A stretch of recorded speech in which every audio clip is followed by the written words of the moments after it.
En el siguiente video estaremos revisando la segunda parte de los fundamentos del razonamiento clínico respecto al diagnóstico kinésico y el actuar terapéutico.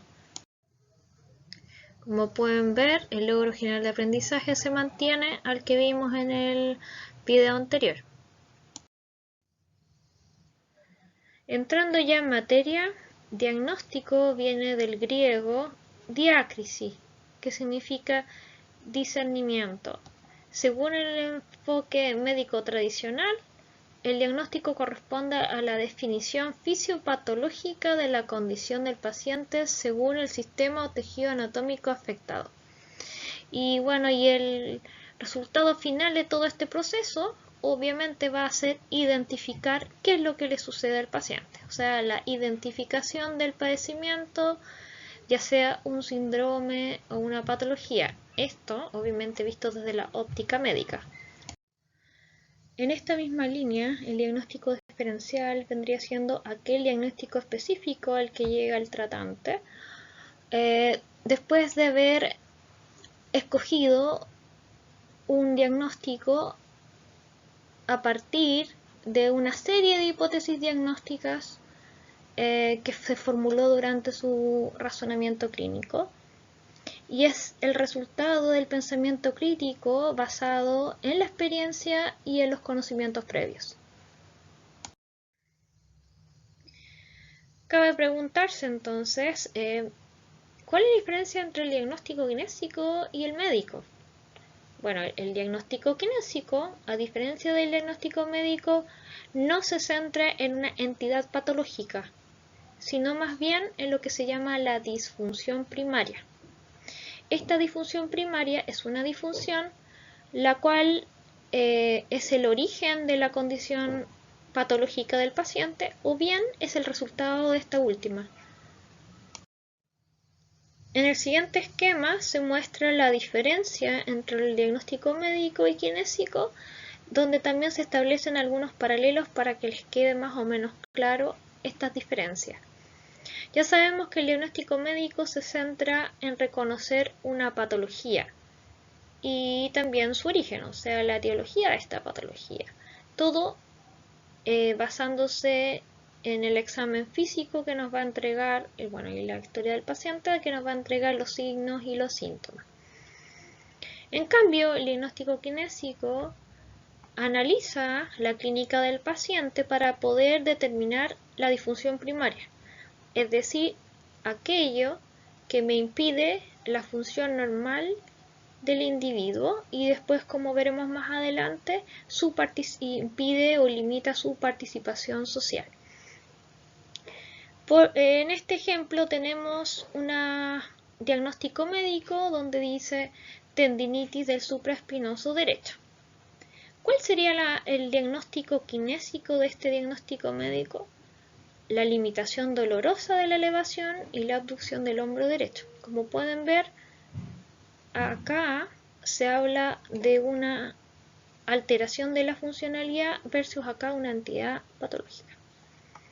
En este otro ejemplo tenemos un ACV derecho, es decir, un accidente cardiovascular, cerebrovascular derecho, ¿cierto? La manifestación o el diagnóstico kinésico en este caso sería una hemiplegia izquierda en una fase 3 de Brandstrom, ¿ya? Que eso se traduciría en que todos los movimientos sinérgicos presentan marcada espasticidad. Entonces, acá nuevamente se está haciendo hincapié a la funcionalidad del individuo. Y si en el ámbito cardiorrespiratorio el diagnóstico es enfisema, el diagnóstico kinésico traducido sería la limitación crónica del flujo aéreo. Como pueden ver, kinésicamente, lo que realmente se describe en el diagnóstico es la alteración de la funcionalidad. Mientras que acá, en el diagnóstico médico, se define la alteración estructural y fisiológica. O sea, desde lo que es es el reconocimiento de una entidad patológica versus la alteración de la funcionalidad de nuestro paciente. Para poder formular un diagnóstico correcto, me tengo que basar en una historia clínica correcta, o sea, realizar una buena anamnesis, pero también realizar una excelente evaluación clínica. Y aquí está el estándar básico para que mi evaluación clínica sea adecuada. Primero, la evaluación clínica tiene que ser reproducible, es decir, si yo la hago y otro colega la hace, me deberían salir los mismos resultados, por lo tanto debe ser fidedigna, debe ser suficiente, o sea, debe tener los elementos necesarios para que entregue la información correcta, válida y objetiva, o sea, que mida lo que tiene que medir y ojalá no lo menos subjetivo posible, ¿cierto? De lo contrario, podemos incurrir en el error diagnóstico. Obviamente que el error diagnóstico no va a depender solamente de haber realizado un examen físico deficiente o mal conducido, ¿cierto? Incompleto, mal hecho, etc. Sino también de tener una pobre base de conocimiento. Y por conocimiento yo estoy hablando de todo el currículum que ustedes aprendieron durante la universidad. Por eso es súper importante tener esta base previa para poder tener también un mejor juicio. Recuerden que el razonamiento clínico depende por un lado de la experiencia, pero también del conocimiento. Bueno, y para seguir en la misma línea vamos a hablar entonces de lo que es la diferencia entre el modelo biomédico, que es el paradigma antiguo, versus el modelo biopsicosocial. El paradigma tradicional que a mí me alcanzaron a enseñar, es el modelo biomédico. Acá tenemos un niño, ¿cierto?, que viene con un diagnóstico, una fractura en el antebrazo, y viene por lo tanto con su radiografía, y su diagnóstico es por lo tanto una fractura del radio y la ulna.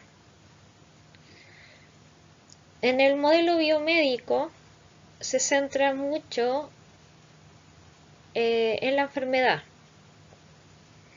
y de hecho el individuo está separado de la enfermedad y a su vez separado de su contexto.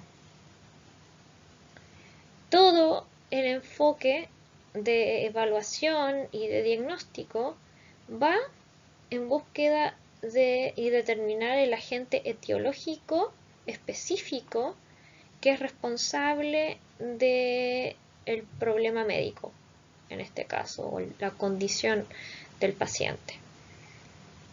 Y por lo tanto, la tarea principal en este caso del tratante va a ser diagnosticar la enfermedad y describir un tratamiento que sea específico para dar respuesta a esto. El médico o el tratante normalmente es solo un observador y el paciente es un receptor pasivo. Y las enfermedades físicas están completamente separadas de las enfermedades mentales. En contraposición, el modelo biopsicosocial, el individuo ya no es una persona con una patología, sino es una persona que está sufriendo una patología dentro de un contexto que es emocional, psicológico y social. La enfermedad ya no está separada de la persona, ni la persona está separada de su ambiente.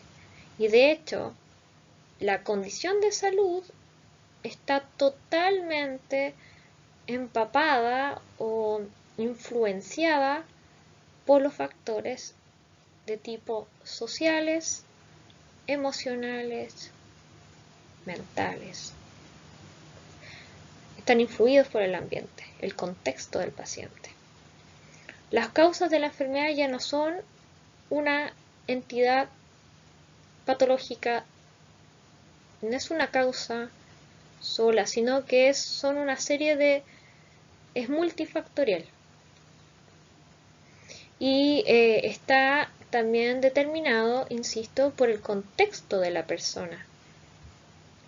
Por lo tanto, ya la tarea del tratante va a consistir ahora en comprender la naturaleza de la condición que tiene el paciente y entender el significado que esta condición, esta dolencia tiene para el paciente y cómo impacta en su vida, en su calidad de vida, en su participación social, etc. Por lo tanto, existe una relación potente entre el usuario y el tratante, donde ambos son responsables de llevar a cabo bien el proceso de tratamiento y por lo tanto de la evolución. De los dos va a depender que el paciente mejore. Y las enfermedades mentales son parte del sistema, ¿ya? O sea, las enfermedades físicas y mentales están totalmente combinadas. El modelo biopsicosocial se basa en lo que postuló Nagy en su momento, donde tenemos a un paciente que está relacionado con un entorno y un entorno social.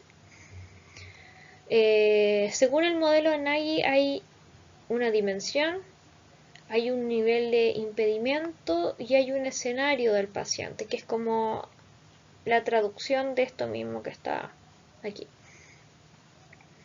La dimensión es una patología activa que lleva a una disfunción. La disfunción lleva a limitación funcional y la limitación funcional a la discapacidad. El nivel de impedimento se traduce de la siguiente manera. Si yo tengo una patología activa, se hace referencia a una lesión de tipo celular tisular. La disfunción impacta en el funcionamiento de los sistemas corporales. La limitación funcional se traduce en la actividad de la persona. Y la discapacidad tiene que ver cómo estas limitaciones de la actividad van a restringir la participación de este individuo en cosas de tipo sociales. Entonces tenemos acá un ejemplo de un paciente que tiene una lesión muscular, por ejemplo un desgarro, la cual se va a traducir en una disfunción que sería la pérdida de la fuerza, en este caso afectando el sistema musculoesquelético, lo cual va a impedir que este paciente, por ejemplo, se pueda desplazar en forma normal. Y como este paciente no se va a poder desplazar de manera normal, esto va a restringir su participación, por ejemplo, para poder realizar su deporte favorito o ir de shopping o etc. Entonces aquí están los elementos. Tenemos el elemento estructural, lo funcional, la actividad y la participación social. Por lo tanto, desde el enfoque biopsicosocial ya nace otro tipo de diagnóstico, que es el diagnóstico funcional, que en realidad es el diagnóstico kinésico. Nuestro diagnóstico es funcional. Por lo tanto, la resolución de problemas está relacionado con la valoración del estado del paciente, ¿ya? Y lo que busca es resolver el problema del paciente con la base de conocimientos que se tiene disponible, con la mejor evidencia disponible, y satisfacer aquellas necesidades que tiene este paciente que impactan directamente en su calidad de vida y su participación social. Bueno, y en este esquema muestra los elementos que tienen la valoración o diagnóstico funcional. Y tiene que ver con, primero, la determinación de la lesión estructural, o sea, la patología en este caso, la enfermedad, la lesión, la alteración cognitiva, cómo ésta se traduce en una disfunción, es decir, una alteración de la funcionalidad por alteración estructural, ¿cierto?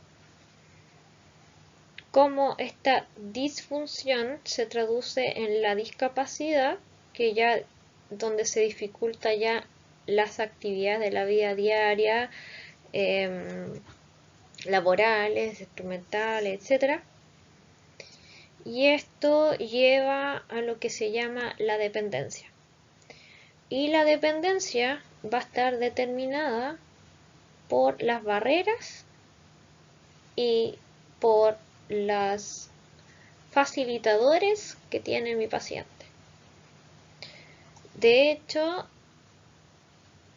con los facilitadores adecuados,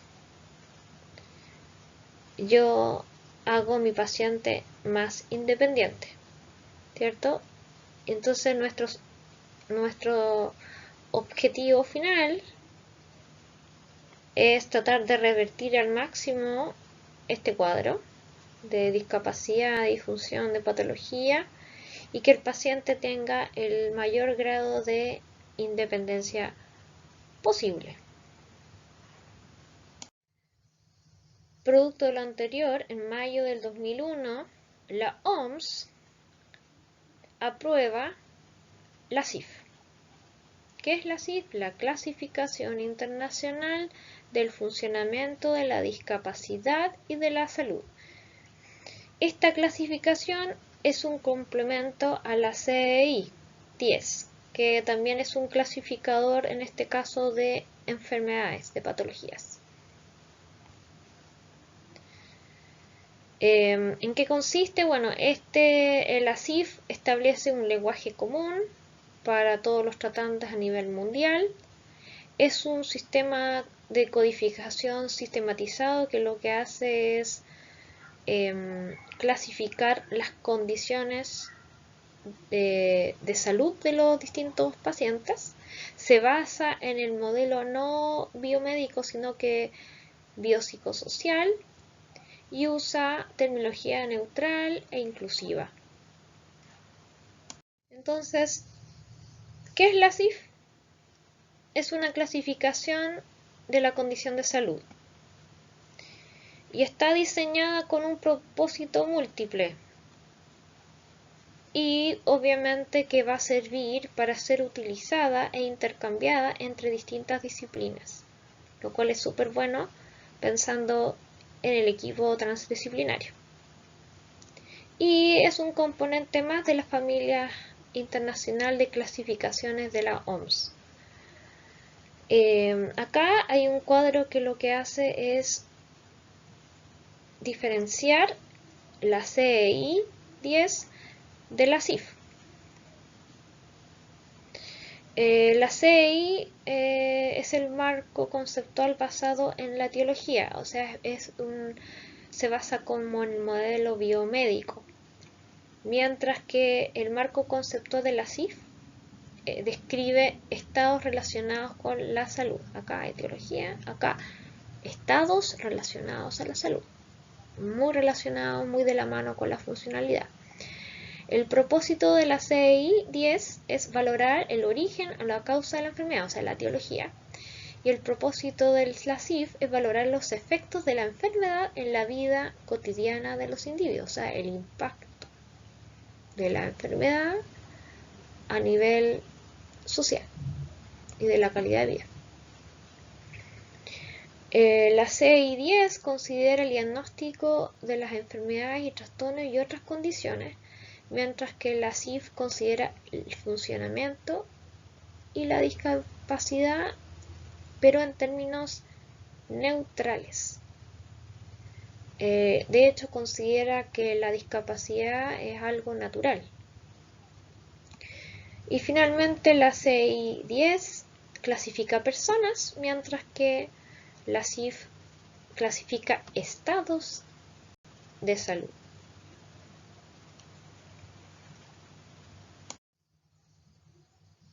Además, proporciona una base científica para la comprensión y el estudio de la salud y de los estados relacionados con ella, mejora la comunicación entre distintos usuarios gracias a que tiene un lenguaje común, como habíamos dicho, universal, lo cual facilita la comparación de datos e interacción entre, sobre todo, lo más importante, entre distintas disciplinas, pero también entre distintas realidades, distintos países, distintos servicios y en distintos momentos de la historia.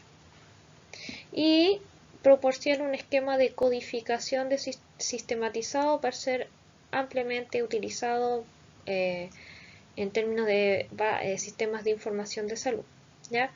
Ahora, nosotros no lo vamos a ver desde la clasificación. A nosotros nos interesa la estructura de la CIF para poder formular el diagnóstico, no la clasificación per se. Por lo tanto, entre las principales ventajas que va a tener este método va a ser la introducción de lo que no solamente la consideración de la estructura y las funciones corporales, sino que la introducción de las actividades y la participación, además de lo que se llama los factores contextuales, que son personales ambientales, que se traducen en las famosas barreras y facilitadores, que obviamente van a impactar sin duda en la evolución y en la terapéutica de nuestro paciente. Y desde el 2007 que la Confederación Mundial de Fisioterapeutas promueve la inclusión de este tipo de clasificación en la práctica kinésica. Y este esquema muestra como los elementos de la CIF, bien esquematizado diría yo. Acá tenemos una condición de salud, una enfermedad, etc. Esta enfermedad va a repercutir en la estructura y función de determinado sistema, ¿cierto? Órgano, sistema. Va a provocar aquí una lesión, un daño, ¿cierto? Y eso, una alteración fisiológica. Esto va a repercutir en la funcionalidad del individuo en términos de la actividad individual del individuo. Va a limitar, por ejemplo, su actividad de la vida diaria, su capacidad de desplazarse, de alcanzar objetos, etc. Alguna cosa. Esta limitación de la actividad va a repercutir en el paciente a nivel social, restringiendo su participación social. Todo este sistema también se va a ver afectado por factores contextuales, que son los factores personales y los factores ambientales, que se van a traducir en barreras que van a favorecer la discapacidad y van a generar mayor restricción en la participación y obviamente limitación aquí en la actividad, o bien van a haber facilitadores que van a permitir que el individuo alcance su óptimo en estos ámbitos. En este cuadro se destacan cuáles son los ámbitos de estas dimensiones que nos competen más a nosotros como kinesiólogos. Por ejemplo, en la dimensión de funciones corporales las funciones sensoriales y dolor, funciones del sistema cardiovascular y respiratorio y las funciones musculoesqueléticas relacionadas con el movimiento. En las estructuras corporales, obviamente, los sistemas que están relacionados con las funciones que antes dije. Por ejemplo, estructuras del sistema nervioso, estructuras del sistema cardiovascular y respiratorio, estructuras del sistema musculoesquelético. Acá no agregué una parte que sería quizás interesante por cuando hacemos la rehabilitación de piso pélvico, que sería la estructura relacionada con el sistema urogenital y reproductor. Pero aquí no lo incluí porque estoy pensando en las tres áreas principales de la química. En términos de actividades y participación, las que más nos competen son las tareas y demandas generales, la movilidad, la vida doméstica, las interacciones y relaciones interpersonales y la vida comunitaria, social y cívica. Y entre los factores ambientales tenemos el entorno natural y cambios en el entorno y las actitudes. Y aquí en términos generales tenemos la estructura de la calificación. Esto solo es para que vean cómo está estructurada la clasificación. No la vamos a trabajar como la clasificación. Me interesan más los elementos para construir el diagnóstico solamente, ¿ya?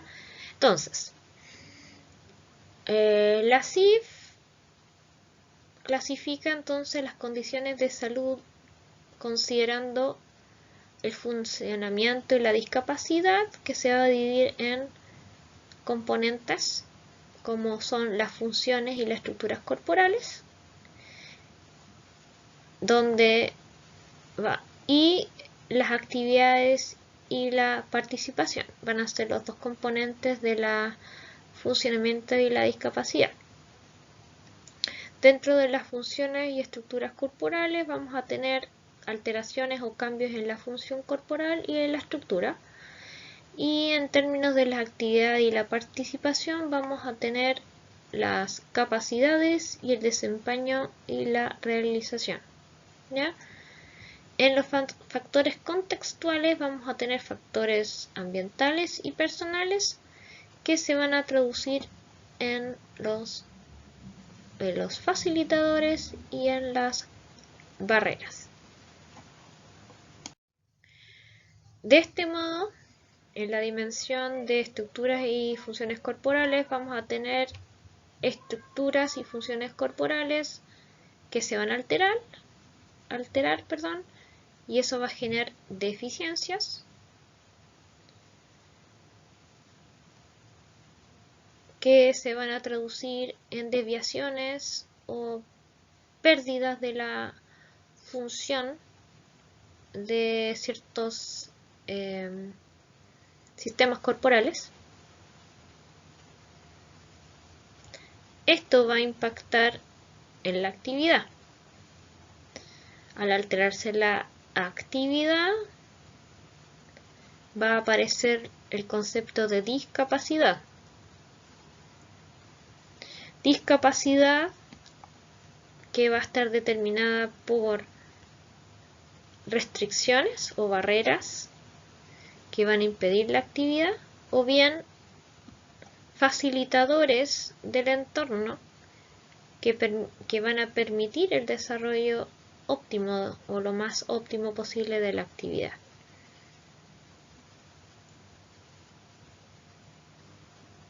Por lo tanto, la actividad va a ser la capacidad potencial de la persona en la ejecución de una tarea en un entorno normalizado, es decir, lo que el paciente debería ser capaz de hacer si no tuviera las limitaciones que antes dije.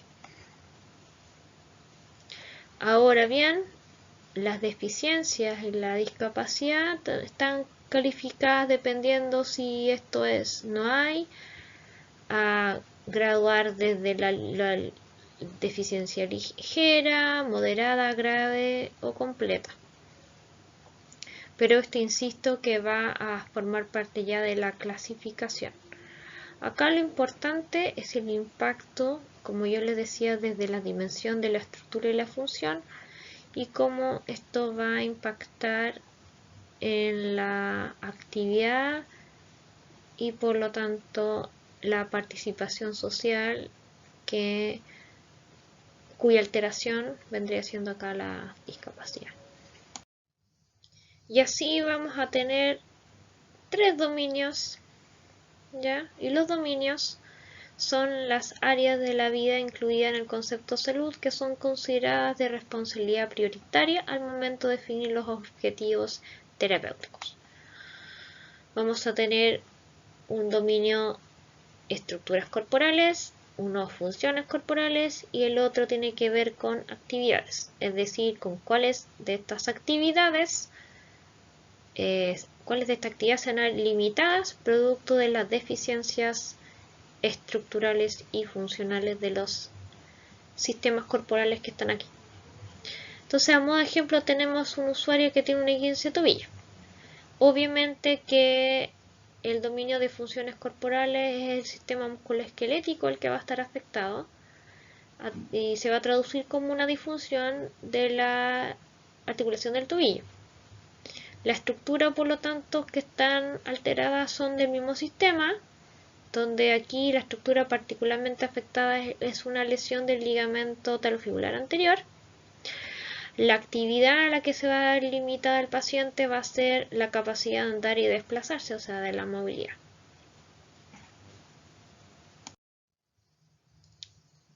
En cuanto a la actividad y la participación, aquí hay 9 dominios. Nosotros ya mostramos los dominios y en el caso del ejemplo anterior era el dominio de movilidad el que se ve afectado. Ahora, esto se va a relacionar con los constructos participación y actividad. La participación vendría siendo el desempeño y realización que tiene un individuo en una determinada actividad en su entorno o contexto actual que está alterado. Por lo tanto, hablamos acá de limitaciones en la participación X, en la participación social X. Y la actividad es la capacidad de realizar, que tendría de realizar la persona cierta actividad, o sea, la capacidad que tiene de realizar distintas cosas, siempre y cuando el entorno estuviera normalizado, o sea, si no tuviera estas limitaciones. Ahora, esto es súper importante, porque el terapeuta, para poder plantear las medidas terapéuticas correctas y para poder entonces definir aquellas acciones o intervenciones o estrategias adecuadas para el paciente, yo tengo que ser capaz de identificar cuáles son esos facilitadores o bien barreras ambientales o personales que me van a impedir o facilitar, valga la redundancia, la actividad de este paciente y su participación social. Por lo tanto, se entiende por facilitador y barrera aquellos factores del entorno de la persona que estando presentes o ausentes mejoran o limitan el funcionamiento y reducen o generan la discapacidad. Y estos pueden prevenir que una deficiencia se convierta en una restricción en la participación. Por ejemplo, tenemos un deportista que tiene una amputación de la extremidad inferior derecha. Su participación, la actividad que yo voy a tener que para mí va a ser difícil de realizar es la dificultad para andar y desplazarme, ¿ya? Y por lo tanto va a haber una limitación, una dificultad para andar y desplazar en este caso y por lo tanto, ¿para qué decir participar del deporte? Si yo agrego a la ecuación un facilitador que es una prótesis, ya la actividad ya no existe, por lo tanto, una restricción para participar, de desplazarme a distintos lugares y de participar en el deporte. Porque gracias al facilitador yo soy capaz de reducir mi discapacidad. Y precisamente eso, el escoger una buena ayuda técnica, o en este caso el indicar una prótesis determinada, va a hacer que un paciente pueda progresar desde una situación de discapacidad a no tenerla, y de tener una dependencia mayor a una menor o no dependencia. Bueno, y en estas imágenes se muestran los capítulos que tienen que ver con los dominios de actividades. Acá se ve las tareas y demandas generales, donde se habla mucho del multitasking.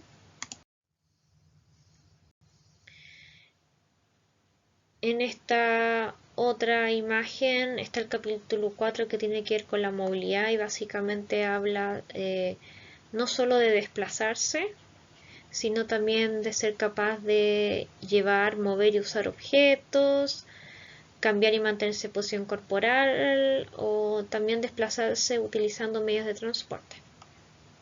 ¿Ya? El autocuidado, que tiene que ver con las actividades de la vida diaria, muy asociado también al ámbito de terapia ocupacional. La vida doméstica, de la solvencia que tiene el paciente y su dependencia. Las interacciones y relaciones interpersonales, que está relacionado mucho con la participación social. Lo mismo acá, en cuanto a la vida comunitaria, social y cívica, está relacionado nuevamente con la participación social. Y con esto damos por finalizada la segunda parte de la introducción al razonamiento clínico. A continuación veremos las consideraciones generales del tratamiento kinésico.